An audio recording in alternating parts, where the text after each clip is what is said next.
Salam kerahiman. Hari ini 28 Maret kita akan baca dari 1399, 1426, dan 1432. Kita mulai ya. Dalam nama Bapa dan Putra dan Roh Kudus. Amin. 1399. Ketika aku memasuki kapel untuk berdoa sejenak pada petang hari, aku merasakan tusukan duri yang menyakitkan pada kepalaku. Ini berlangsung dalam waktu singkat, tetapi tusukannya sedemikian sakit, sehingga ketika itu juga kepalaku tertunduk di bangku komuni. Terasa olehku bahwa duri itu telah menusuk sampai ke otakku. Tetapi semua ini bukan apa-apa. Ini semua demi keselamatan jiwa-jiwa, untuk memperoleh kerahiman Allah bagi mereka. 1426. Ya Kristus, berikanlah jiwa-jiwa itu kepadaku. Apapun juga yang kau kehendaki menimpa aku sebagai imbalan, berikanlah jiwa-jiwa itu kepadaku. Aku menginginkan keselamatan jiwa-jiwa itu. Aku ingin agar jiwa-jiwa itu mengenal kerahiman-Mu. Aku tidak lagi memiliki suatu pun bagi diriku sendiri, sebab aku telah memberikan segala sesuatu kepada jiwa-jiwa. Oleh karena itu, pada hari penghakiman, aku akan berdiri di hadapan-Mu dengan tangan kosong, sebab aku telah membagi-bagikan segala sesuatu kepada jiwa-jiwa. Dengan demikian, pada diriku, engkau tidak akan menemukan suatu pun untuk kau hakimi. Dan pada hari itu, kita akan saling bertemu, kasih dan kerahiman. 1432. Hari ini dalam pengakuan dosa sambil berbagi oplatek denganku secara rohani, imam menyampaikan harapan berikut kepadaku. Jadilah sesetia mungkin kepada rahmat Allah. Mintalah kerahiman Allah bagi dirimu sendiri dan bagi seluruh dunia, sebab kita semua sangat membutuhkan kerahiman Allah. Hari ini Suster Faustina cerita dia pergi ke kapel untuk berdoa sejenak pada petang hari. Dan di kapel dia merasakan tusukan duri yang menyakiti kepalaku. Kalau kita ingat yang kemarin, Suster Faustina menyapa, mengenang 5 luka Yesus dan dia merasakan sesuatu yang menggembirakan ya. Kalau hari ini justru dia merasakan penderitaan, merasakan tusukan duri yang menyakiti kepalaku. Jadi untuk mengenang, merasakan kerahiman Tuhan, untuk mengenang sengsaranya Tuhan, bisa terjadi kapan aja. Nggak harus jam 3 ya, walaupun memang Yesus katakan pada jam 3 petang, renungkanlah sengsaraku. Tapi di sini Suster Faustina alami di sore hari, dia datang ke kapel dan dia merasakan penderitaan tersebut. Dan semua itu disebabkan oleh rahmat Tuhan yang luar biasa. Tuhan bisa memberikan rahmat kepada kita, rahmat yang istimewa, kapan saja, tanpa waktu-waktu tertentu. Dikatakan lebih lanjut oleh Suster Faustina, hal itu berlangsung singkat. Artinya duri menusuk kepalanya yang begitu sakit dia rasakan, hal itu berlangsung singkat. Tapi tusukannya sedemikian sakit, dia sungguh-sungguh merasakan kesakitan.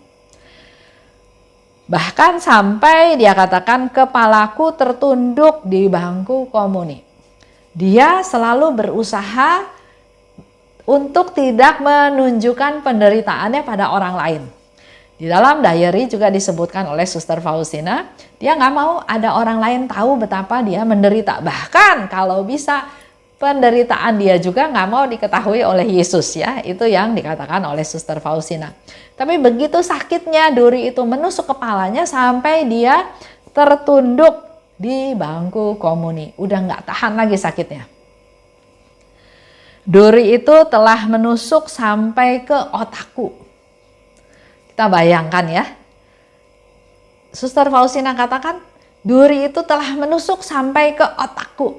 Udah sampai ke dalam sekali, karena memang kita tahu ternyata duri-duri tangkai-tangkai tanaman berduri yang digunakan oleh serdadu untuk membuat mahkota itu, durinya itu panjang-panjang. Sekian senti panjang-panjang. Jadi Bapak Ibu bisa bayangkan kalau ditaruh di atas kepala, duri yang keras itu bisa menusuk sampai ke dalam. Di sini Suster Faustina katakan sampai menusuk ke otakku. Kalau saya pikir ya, otak itu berkaitan dengan pikiran ya. Orang suka bilang, lu punya otak enggak? Maksudnya kok pikirannya kayak gitu ya.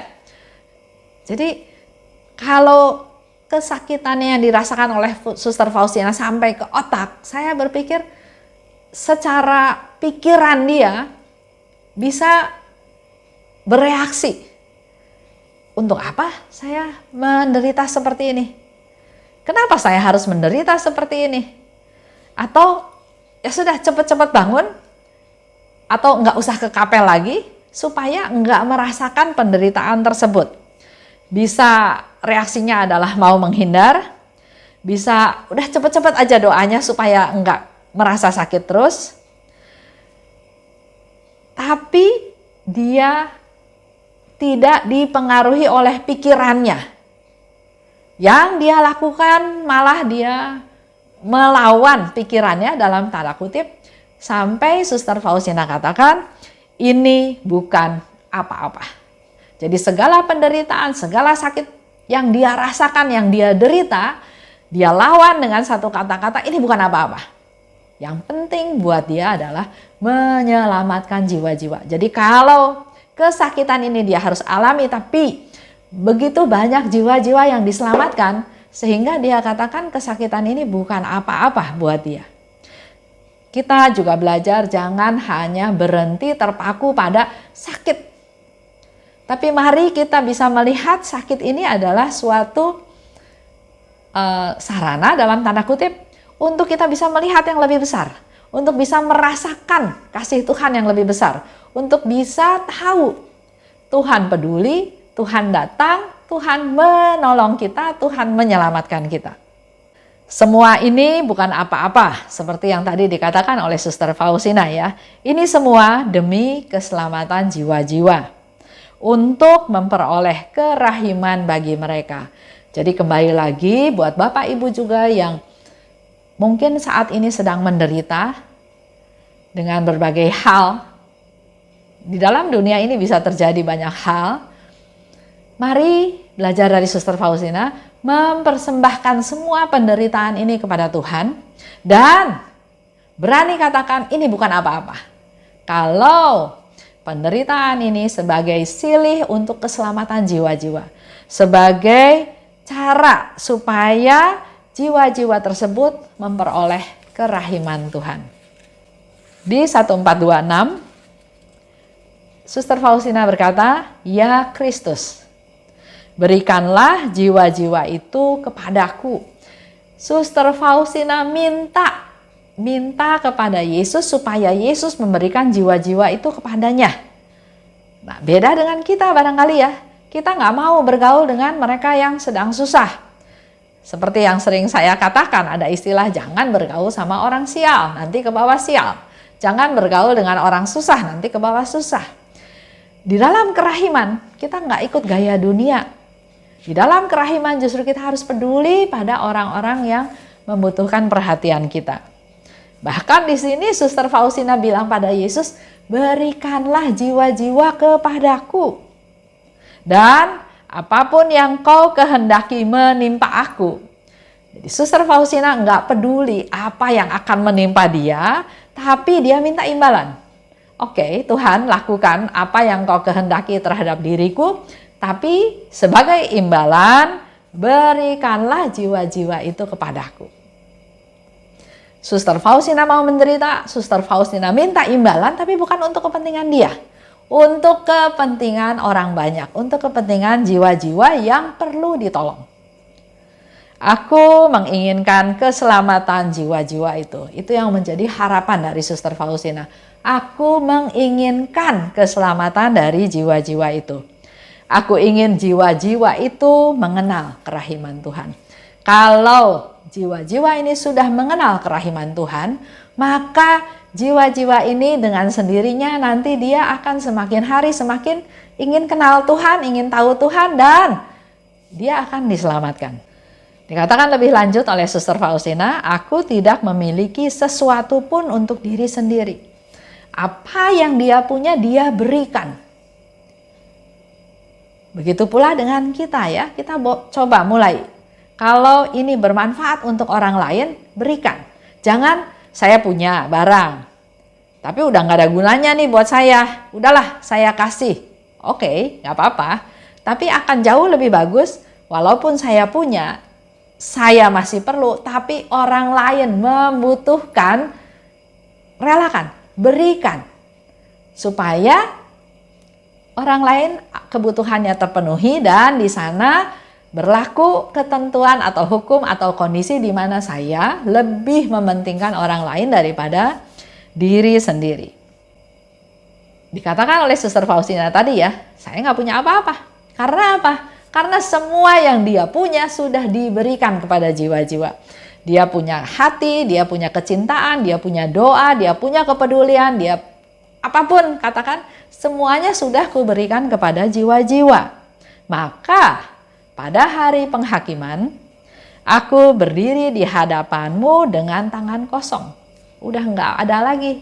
Dia udah nggak punya apa-apa lagi karena apa yang dia punya, dia sudah berikan kepada jiwa-jiwa.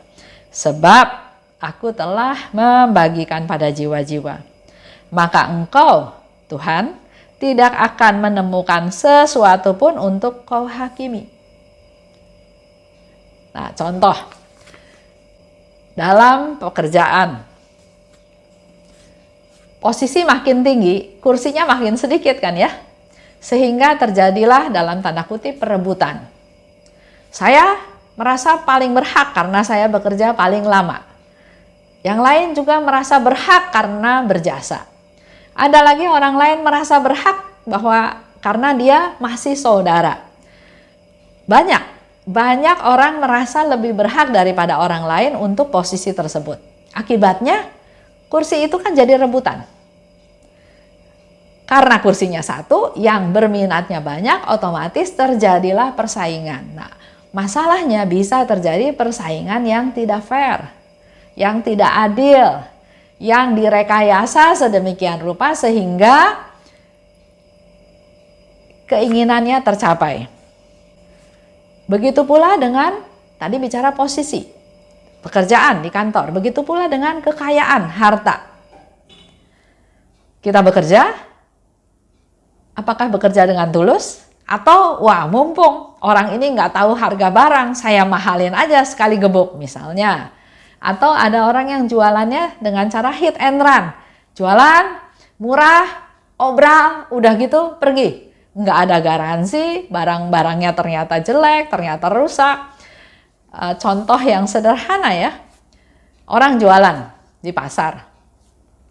Lihat barangnya bagus. Saya beli barang itu.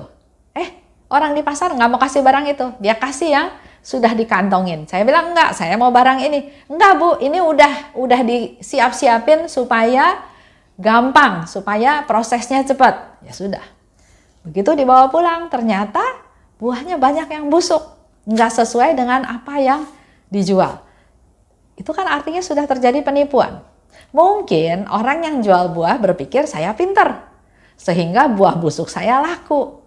Tapi apa yang kita lakukan di dunia ini itu akan kebawa, akan menjadi hal yang nanti kita akan alami dalam proses pengadilan.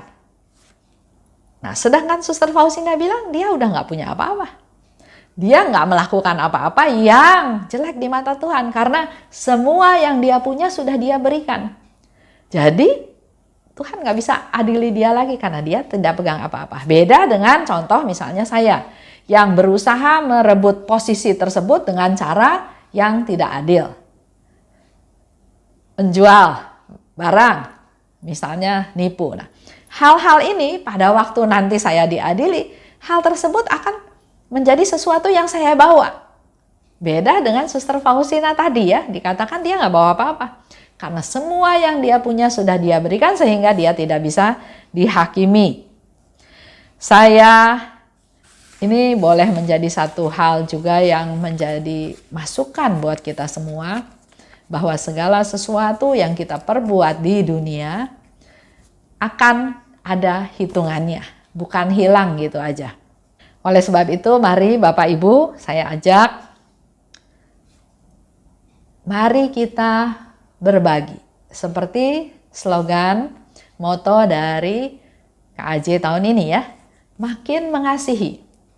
Kalau bicara makin mengasihi artinya jangan jadi fokusnya saya lagi, tapi orang-orang di sekitar kita.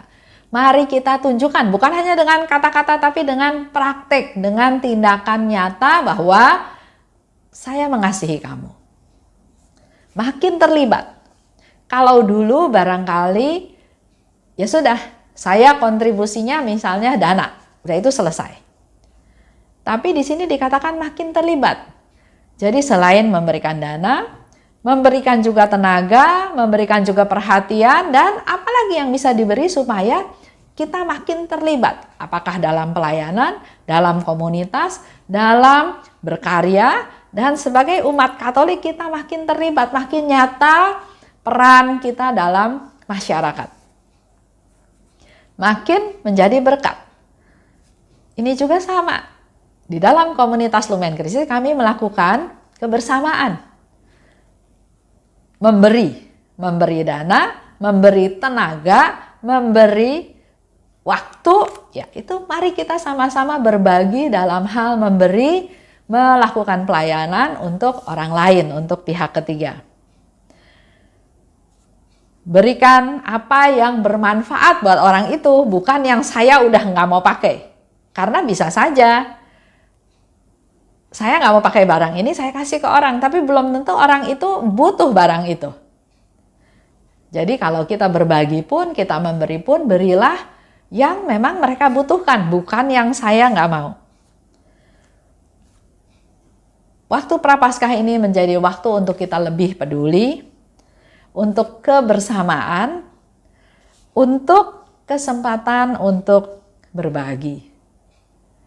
Yang mungkin Bapak Ibu nanti juga bisa lihat, kegiatan di komunitas Lumen Kristi ini ada satu kegiatan baru yang kami lakukan, yaitu setiap Jumat pertama membagikan makanan kepada mereka yang perlu kami perhatikan. Jadi ada yang mengumpulkan dana, ada yang memasak, menyiapkan makanan, hidangan yang mau kita bagikan, dan ada lagi kelompok yang punya motor, mereka lah yang jalan membagi-bagikan nasi box tersebut. Di sana tercipta suatu kebersamaan. Memang sebetulnya semuanya bisa dilakukan oleh satu orang. Tapi dengan kita berbagi bersama-sama, di sana tercipta suatu suasana untuk makin mengasihi, makin terlibat, dan makin menjadi berkat. Itu aja untuk hari ini. Terima kasih. Dalam nama Bapa dan Putra dan Roh Kudus. Amin. Salam kerahiman.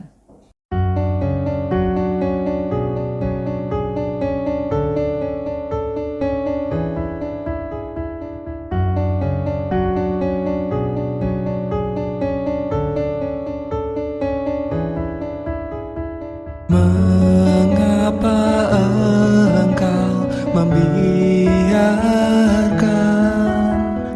banyak dosa dan kejahatan? Mengapa engkau tidak menghukumnya? Ternyata engkau masih memberi kesempatan. Dia memperpanjang masa kerahiman. Celakalah mereka yang tak menyadari. Tulis dan wartakan kerahimannya. Mohon rahmat bagi mereka yang berdosa. Ya Yesus, terima kasih atas semua kesempatan yang Engkau beri. Ya Yesus, ampunilah atas semua dosa yang terjadi.